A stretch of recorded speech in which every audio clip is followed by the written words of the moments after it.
Sandali alis muna ako. Sumasakit ang tiyan ko Kain ka naman kasi ng kain, kaya pa na yung male goat mo Oo na, basta sandali. Antay mo lang ako. Sandali lang ako. Dalian mo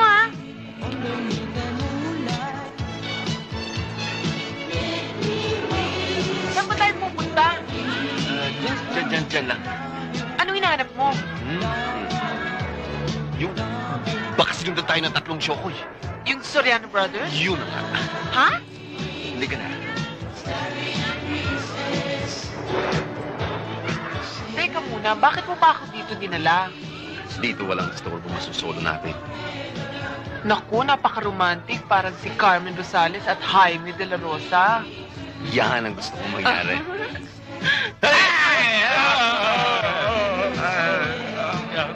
Bakit pakusan ako naroon? Andun din kayo, ha?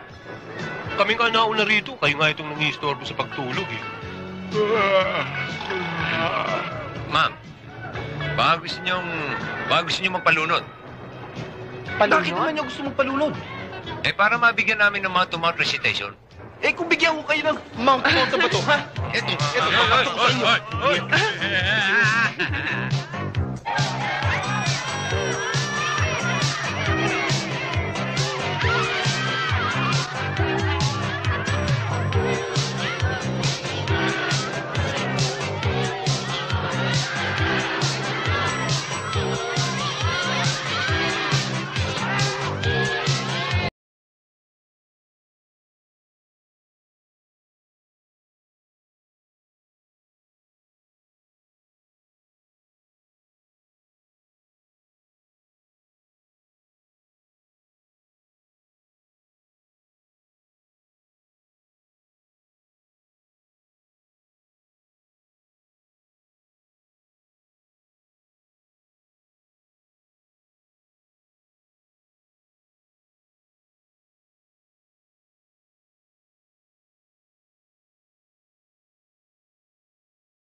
hiniram sa mga banyaga. Kinakailangan palitan natin ang mga salitang ito sa ating sariling wika. Ma'am, excuse me, sandali lang. Mawalang galang na lang ho. Matagal na kaming nanghihirapan dito sa klase nyo Bakit? Napakahirap ng pinagagawa nyo Lahat ng klaseng pananalita, kailangan puro Tagalog. May mahirap po yan. Paano naman yung mga salitang English na pagtinagalog natin, bastos. Oo nga naman, ma'am. Malaking kabastusan na ho yun. Tama yun, ito halimbawa lang, ma'am. Yung silya, anong silya sa Tagalog? Salumpwet. Oh, tingnan nyo, ma'am. Di ba malaking kabastusan yun? Pati pwet na nanahimik, sinasalo. Tama. Paano naman yung bra? O, edi sa lusus. Ay! Huwag mong matuloy-tuloy yan. Susan Roses, ang paborito kong artista. Hindi lang yun. Paano nyo tatagalugin yung brief? O, sa longganisa.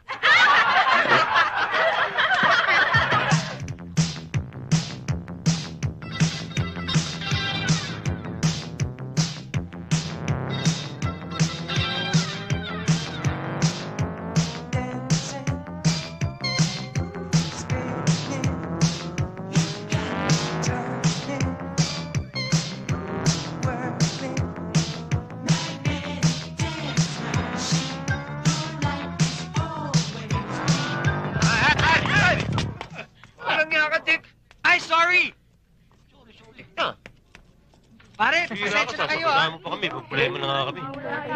Ay. Hi! Problema nyo si Miss Pundador. Go. Problema si ma'am. Yung the door? Alam nyo, kayo, hindi kasi kayo marunong Kung ako sa inyo, andun na ako. Nililigawan ko na si Pundador. Tama. Regaluhan nyo kaya ng alak. Mukhang malakas naman yata uminom yun. Oo nga, dapat yan huwag nyo na daanin sa talino eh. Wala rin lang kayong utak. Paano nyo dadaan? Daanin nyo daanin sa inyo. Itong mga to, ligawan daw si Pundador, ha? Mga lokong to, kung makabigay ng advice eh. Akala mo, mga 100%. Tragic experience. Ano akala nyo sa amin? No taste? Haha, no way. Highway. Dennis, ano ba? Kailangan ba natin gawin to? Gusto nyo ba bumasa? Sigurahin natin to. Yes, gentlemen, may I help you? Dito po ba nakatira si Binibining Fundador? Oh, you mean Miss Fundador? Oh. May I know who's asking, please? Are you tell her that Soriano brothers are here? Ma'am, the Soriano brothers wish to talk to you.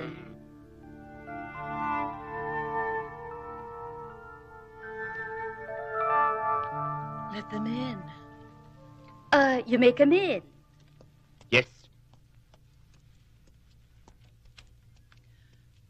Well, well, well. If it isn't the infamous Soriano brothers, to what do I owe the pleasure of your company? Sandali lang. Bakit sa eskwela ni ayaw nyo magsalita ng English? Pero dito pala yung balat nyo, ha? Pati yung chimay nyo, ganun din, eh. Call it a dual personality if you want. But in my home, I'm the colonial-minded Portuguese. Have a seat. Thanks, Ma'am. And what can I do for you? Ma'am, tukol dun sa kapalpakan namin sa eskwelahan. Ano ngayon ang gusto niyo mangyari? Madam, kahit na anong bagay, handa naming gawin. At para lang mawala ang galit nyo sa amin. At nang pumasa kami sa klase nyo. Is that so? In other words, madam, we are ready to make sip-sip to you. Oh? Kahit ano, handa namin gawin. Kahit ano? Yes, ma'am. Well, in that case, sit tight. Mm-hmm. I'll be right back. Gentlemen, would you care for some brandy? Yes, we care. Gentlemen, would you care for some pullets? What puluts? Pullets, pollutant. Pulutan. Pollutant. You have, fried flowers? Fried flowers? What's that? Chicharong bulaklak. Oh. Oh, just a moment. It's okay.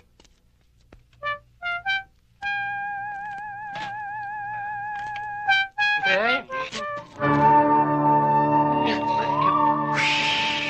Saan lang po?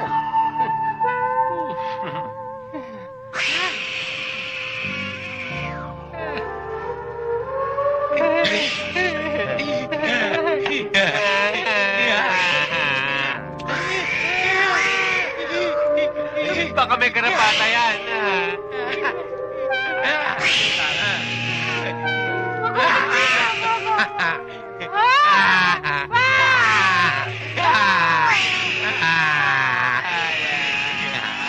Bakit piri-piri yan eh? Ano klase piri-piri damit yan? Pero Chong, sila aking matalig na kaibigan. Sila hiram damit isa beses lang. Kabi ka matarik. Sila hiram damit sandali lang para sa prom. Ikaw alam, hindi pwede pahiram damit yan. Ito negosyo. Ano klase negosyo? Wala na. Luki na. Luki na. Chong, pahiya sa kaibigan. Ano? Akong bahala. Sumalosip, Chong. Kayo tatakbuhan ko, sila kaibigan ko, ang papahiya naman. At kinaramin, sila mutarik kaibigan. Pero ano klase ni negosyo? Ha? Hiram-hiram, paano yan? Sandali lang ihilam yan na. Ano sandali lang? Sandali lang, isang gabi lang. Isang gabi. Mutakar, isang gabi. 12 oras. Eh, alam mo, pag sila susuot, 12 oras, ano malay ko, baka sila meron na talking about. Ay, wala kaming putok sa kiligili, ha? Wala sila talking about. Wala bomba? Wala. Lagay ko sila pipili, ano si sistema. Lagay. Pag-usapan nun natin, basta nakapili na kami. Kayo pili mo na. Sila pili mo na bago lakay. Okay. Basta ganyan mo, ganda usapan mo, ayos ako payag eh. Ha? Konta sa na to. Pili na kayo, pili. Sige, pili na. Ayan, sabi niya akong okay daw. Pili na tayo. Wak na. Ano wak na? Okay, ayaw, hindi na pupunta sa JS Prom eh. Bakit? Eh, wala pa ni. Kayo dalawa, may pa ni. Eh, kung wala pa ni, ba't ako pupunta sa JS Prom? Hindi na pupunta. O ako bahala. Sagot ko sa ikaw, piringan. Sagot ko pate mo sa prom. Sagot mo, pare ko? Sagot ko. Okay.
Tara, ang bigat dalhin to.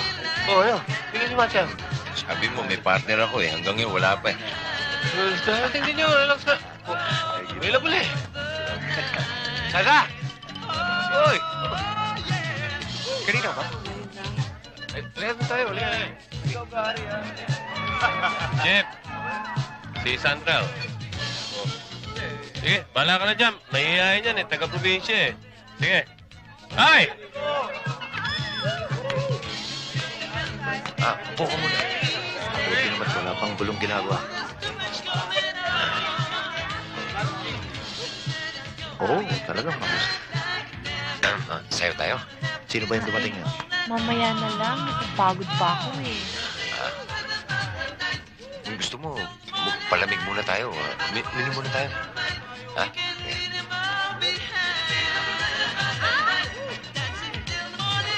Kaya huwag ka mahihiya. Ito, inom ka. Libre ito, walang bayan.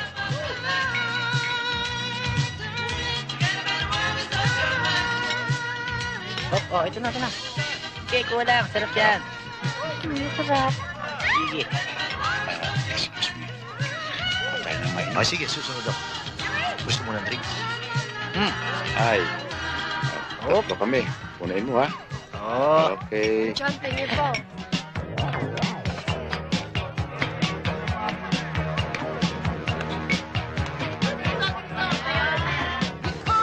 Okay ba?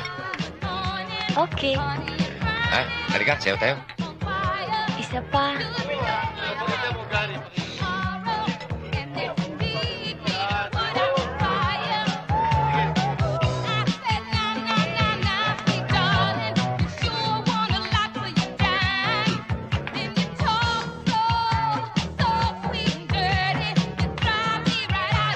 Halika na. Sayo tayo. Okay.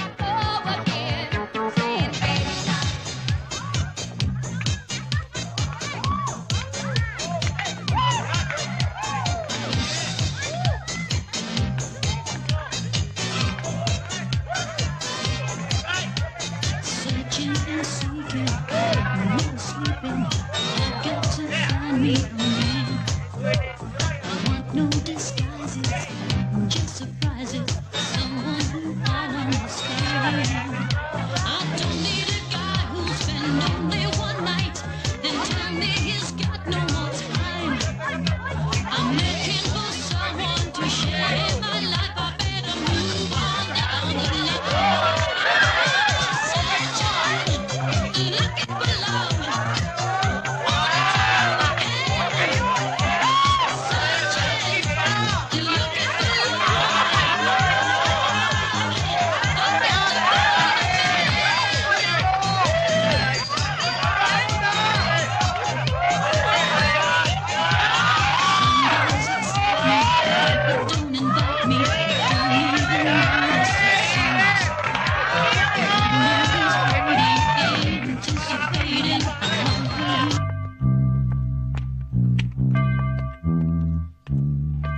Mga walang hiya kayo, wala na kayong ginawa kundi magbigay ng perwisyo sa eskwelahan ito. Naintindihan nyo? Puro katarantaduhan ang inyong ginagawa. Nakita ninyo nangyari kay Miss Aldicio? Mahal na mahal ko yan. Naintindihan nyo? Mahal na mahal ko yan. Gagawin ko lahat para sa kanya. Itong tandaan ninyo. Kung may mangyari kay Miss Aldicio, ay sa akin kayo magbabayad. Naintindihan ninyo? Sa akin! Saan ba matatagpuan niya ang gugudansya na yan, ha? Anong kamo, Cosme? Sigurado, boss. Gagraduate ang Soriano Brothers. Paano nangyari yun? Eh, hindi ba't bugok ang tatlong yan? Paano sila papasa? Paano? Nakuha sa sipsip. Ang ibig mo sabihin hindi na mapupunta sa akin ng $1 million dahil sila'y gagraduate? Nawala ng bisa ang paglalagay ko sa mga maestra. Ganun nga, boss. Hindi dapat mangyari yun. Talagang hindi dapat. Kung hindi, mawawala ang 10% ko, boss. Ha? Ba't ka nagkaroon ng 10%? Boss, ako ang gagawa ng paraan para wag makagraduate sa Soriano Brothers. Paraan? Anong paraan? Ha, simple, boss. Bomba. Bomba? Eh di mangangailangan pa tayo ng eroplano. Ha? Ang diploma. Ang diploma ay isang dokumento na napakahalaga sa buhay ng tao. Ito ang katibayan ng kanyang pinag-aralan na sa mundo ngayon ay lubhang kailangan. Mula sa Saudi hanggang California, ito pa rin papel na ito ang hanap nila. Maski domestic helper o janitor, ito pa rin ang papel na kailangan nila. Kaya kung gusto mong umasenso, diploma ang iyong kailangan. Ang diploma. Sigurado ka ba puputok ang bomba? Sigurado, boss. Oras na lang iniintay natin. Ngayon, ibig namin ipalam sa inyo na kami naman ngayon ay magbibigay ng isang natatangi at espesyal na parangal para sa 3 magkakapatid na sa kabila ng kanilang kapalpakan. Malaki rin naman ang naitulong sa Raha Puti High School. Yan ay walang iba kundi ang Soriano Brothers. Hey! Alright! Very good. Very good.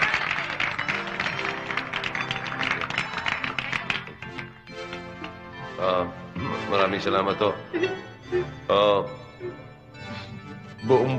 Buong puso po namin tinatanggap ang award na binibigay niyo po sa amin. Saan ba nilagay ang bomba? Eh, hindi ko maalala, Torne. Hindi ko nga matandaan eh. Dalian mo, isipin mo, dali. Hey! Ayos yan! Yay! Salamat po. Congratulations to you. Ngunit hindi ho namin matatanggap ng lubusan kung hindi ho namin ito iaalay sa isang tao na lubos naming pinagkakautangan ng pagkakataon para matapos namin ang high school. Siya ay walang iba kung hindi si Atty. Agaton. Atty. Atty, tawag kayo. Atty, li kayo. Atty, nandiyan na kami! Nilagyan mo ng bomba yun eh. Oo. Pwede ikaw magpunta. Eh, Atty. Agaton daw eh.